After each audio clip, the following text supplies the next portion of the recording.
Assalamualaikum warahmatullahi wabarakatuh. Kaifahalukum soli-solihannya Ustazah. Semoga dimanapun kalian berada selalu dalam keadaan sehat walafiat. Amin ya rabbal alamin. Baiklah, kita bertemu kembali untuk belajar secara virtual, yakni tentang tema 1, selamatkan makhluk hidup, subtema 1, tumbuhan sahabatku, dan pembelajaran keempat. Hore! Baiklah, sebelum kita belajar, terlebih dahulu kita berdoa ya, agar Allah merahmati pembelajaran kita hari ini. Sikap berdoa, kepala ditundukkan, tangan diangkat. Bismillahirrahmanirrahim. Rabbi zidani ilma, warzuqani fahma. Amin. Amin ya rabbal alamin. Oke, melanjutkan pembelajaran kita pada hari Senin lalu. Hari ini kita akan belajar tentang perkembangbiakan tumbuhan secara vegetatif atau tak kawin. Apakah perkembangbiakan tumbuhan secara vegetatif itu? Ya, perkembangbiakan secara vegetatif adalah perkembangbiakan yang terjadi tanpa adanya peleburan sel kelamin jantan atau benang sari dan sel kelamin betina atau putik. Tujuan dari perkembangbiakan ini adalah menghasilkan tumbuhan baru atau tumbuhan dengan sifat yang baru. Proses perkembangbiakan vegetatif dapat terjadi secara alami dan secara buatan. Oke, sekarang kita akan belajar satu-satu dulu ya. Bagaimana proses perkembangbiakan secara vegetatif alami? Ternyata perkembangbiakan secara vegetatif alami dapat terjadi dengan yang pertama, tunas. Ya, perhatikan gambar. Ya, tepat. Tunas adalah tumbuhan muda yang baru tumbuh yang awalnya berbentuk kuncup ya. Ini seperti tunasnya bambu. Ini bisa dimasak ya. Nah, contoh tumbuhan yang berkembang biak dengan tunas, yakni ada yang pertama tunas batang, bambu, pisang dan aglonema, dengan tunas akar yakni cemara, sukun, kesemek dan tumbuhan suji. Sedangkan tumbuhan yang berkembang biak dengan tunas daun yakni cocor bebek atau biasa disebut sebagai perkembangbiakan vegetatif alami dengan cara tunas adventif. Yang kedua, stolon atau geragi. Stolon atau geragi adalah batang yang menjalar di atas permukaan tanah. Tunas pada buku-buku batang yang menjalar di atas permukaan tanah dapat menjadi tumbuhan baru. Contoh tumbuhan yang berkembang biak dengan stolon atau geragi, yakni rumput teki, stroberi, dan pegagan. Yang ketiga, umbi. Ya, umbi selain berperan sebagai tempat penyimpan cadangan makanan juga sebagai alat perkembangbiakan. Contoh yang berkembang biak dengan umbi. Ada yang A, umbi batang, yakni kentang dan ubi jalar atau ketelah. Yang B, umbi akar, yakni wortel, lobak, singkong, dan bunga dahlia. Yang C, yakni umbi lapis, bawang merah, bawang bombay, dan bunga bakung. Oke, selain dengan umbi, ada juga perkembangbiakan secara vegetatif alami dengan akar tinggal atau rizoma atau biasa disebut tumbuhan ini sebagai tumbuhan rimpang. Apakah rizoma itu? Rizoma adalah modifikasi batang yang tumbuh menjalar di bawah permukaan tanah. Bentuknya berruas-ruas dan setiap ruasnya dapat tumbuh individu yang baru. Contoh yang berkembang biak dengan akar tinggal atau rizoma, yakni kunyit, jahe, dan lengkuas. Oke, yang kelima atau yang terakhir, yakni spora. Berkembang biak dengan spora. Spora adalah alat perkembangbiakan yang berbentuk seperti biji tetapi sangat kecil dan biasanya menempel di permukaan daun. Contoh yang berkembang biak dengan spora yakni lumut dan tumbuhan paku. Oke, selain perkembangbiakan vegetatif alami, ada juga ternyata perkembangbiakan vegetatif secara buatan. Dapat terjadi dengan cara 1. Cangkok. Ada yang tahu cangkok? Atau ada yang pernah mencangkok? Siapa ya? Oke. Apa sih itu cangkok? Ya, apa ya? Benar sekali. Cangkok adalah suatu cara untuk memperbanyak tanaman dengan cara memotong dahan pohon yang sebelumnya telah diberikan perlakuan khusus sehingga tumbuh akar kemudian ditanam di dalam tanah. Contoh yang dapat dicangkok, tumbuhan yang dapat dicangkok, pastinya tumbuhan yang berkambium atau memiliki jaringan kayu, yakni jambu, mangga, rambutan, dan lain sebagainya.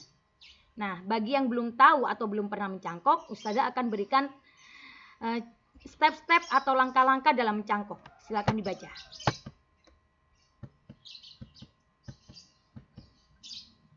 Oke, langkah-langkah mencangkok. Yang pertama, harus memilih batang. Batangnya harus berkambium ya, dan minimal diameternya 2 cm. Yang kedua, kita harus menguliti batang dengan cara disayat. Yang ketiga, kita harus menyiapkan air dan tanah yang kita campur, kemudian campuran itu tidak boleh terlalu encer atau terlalu padat. Kalau terlalu encer nanti jatuh, nggak bisa nempel di batang yang sudah kita sayat tadi. Kalau terlalu padat juga nggak akan bisa jadi tanaman yang baik atau cangkoknya nanti nggak akan berhasil. Yang keempat, menempelkan campuran. Jadi campurannya itu ditempel di sayatan pohonnya tadi, setelah itu dibalut oleh plastik dan diikat oleh tali. Yang kelima, kita harus sirami setiap hari secara perlahan ya agar tidak rusak. Yang keenam, perhatikan pertumbuhan akarnya. Jika akarnya itu sudah tumbuh banyak dan lebat di dalam plastik cangkokan tadi, berarti cangkokan kalian berhasil dan potong cangkokan tersebut dengan hati-hati. Yang terakhir, pindahkan hasil cangkokan ke tempat yang baru, ke media tanah, sehingga tumbuhan tersebut itu bisa tumbuh subur dengan cara apa? Disiram dan diberi pupuk. Oke, maka berhasillah cangkokan kalian kalau tumbuhan itu telah tumbuh seperti itu. Nah, selain mencangkok, ternyata ada juga cara yang lainnya, yakni vegetatif buatan dengan cara stek. Stek adalah memotong bagian tumbuhan, batang atau daun, kemudian ditanam di tanah. Contohnya, stek batang, singkong dan bunga sepatu. Dan yang dapat di stek daun yakni begonia dan cecer bebek. Yang ketiga, merunduk. Merunduk adalah proses perkembangbiakan yang dilakukan pada tumbuhan bercabang panjang dan menunduk ke tanah. Merunduk ke tanah. Jadi batang tanaman yang dirundukkan ke tanah itu dapat berkembang biak jadi akar gitu. Contohnya yang dapat dikembangkan dengan cara merunduk yakni stroberi dan bougainville. Nah, perhatikan gambar ya kan? Batangnya dirundukkan di dalam tanah, terus nanti akan jadi akar, akan tumbuhan yang masuk ke tanah tadi itu jadi akar. Akhirnya tumbuh deh tumbuhan yang baru. Yang terakhir, okulasi dan menyambung. Okulasi adalah proses menempelkan tanaman sehingga dapat menggabungkan kedua sifat tanaman. Contohnya, mangga, kurang G ya, maaf. Mangga arum manis ditempel dengan mangga kepodang. Mangga yang manis ditempel dengan mangga yang masem. Jadi di atasnya itu mangga manis, kelihatannya, wah ini arum manis. Tapi saat ternyata kalian mengambil tumbuhan yang di bawahnya, karena tadi hasil okulasi, ternyata di bawah itu adalah mangga kepodang. Contoh yang bisa diokulasi atau disambung yakni mangga, jeruk, durian, dan rambutan. Oke, perhatikan gambar. Ya, seperti itu proses okulasi ataupun menyambung. Nah, sedangkan apa sih keuntungan dari perkembangbiakan vegetatif buatan tersebut? Keuntungannya adalah yang pertama, dapat menghasilkan tumbuhan anakan yang persis dengan tumbuhan induknya. Yang kedua, menghasilkan tumbuhan anakan dengan lebih cepat.